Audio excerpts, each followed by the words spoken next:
और एक बड़ी खबर आपको बता रहे हैं, सिंगर मैथिली ठाकुर ने बीजेपी ज्वाइन कर ली है। इसकी अटकलें लगाई जा रही थी जब उनकी मुलाकात हुई थी बीजेपी नेताओं से, और अब ऑफिशियली उन्होंने बीजेपी ज्वाइन कर लिया है। तो बीजेपी में शामिल हो गई है मैथिली ठाकुर।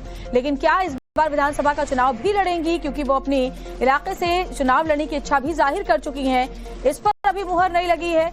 लेकिन देखिए, बीजेपी ज्वाइन करते वक्त की उनकी तस्वीरें सामने आ गई हैं। सिंगर मैथिली ठाकुर ने भारतीय जनता पार्टी का दामन थाम लिया है, ज्वाइन कर लिया है। और क्या इस बार विधानसभा चुनाव में भी उनकी कोई भूमिका होगी, क्या किसी सीट से उन्हें चुनावी मैदान में उतारा जाएगा, ये सब आगे पता चलेगा। लेकिन फिलहाल हम आपको तस्वीरें दिखा रहे हैं जब भारतीय जनता पार्टी को उन्होंने ज्वाइन किया है।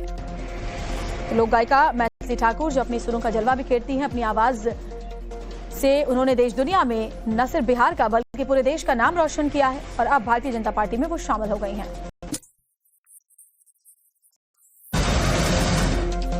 और एक बड़ी खबर आपको बता रहे हैं, सिंगर मैथिली ठाकुर ने बीजेपी ज्वाइन कर ली है। इसकी अटकलें लगाई जा रही थी जब उनकी मुलाकात हुई थी बीजेपी नेताओं से, और अब ऑफिशियली उन्होंने बीजेपी ज्वाइन कर लिया है। तो बीजेपी में शामिल हो गई है मैथिली ठाकुर।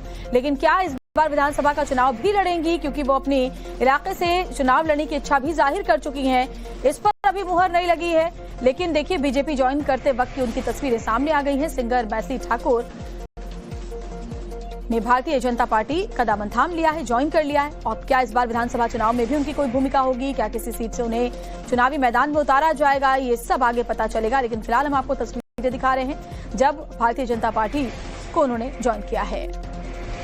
लोक गायिका मैथिली ठाकुर जो अपनी सुरों का जलवा बिखेरती हैं, अपनी आवाज से उन्होंने देश दुनिया में न सिर्फ बिहार का बल्कि पूरे देश का नाम रोशन किया है। और अब भारतीय जनता पार्टी में वो शामिल हो गई हैं।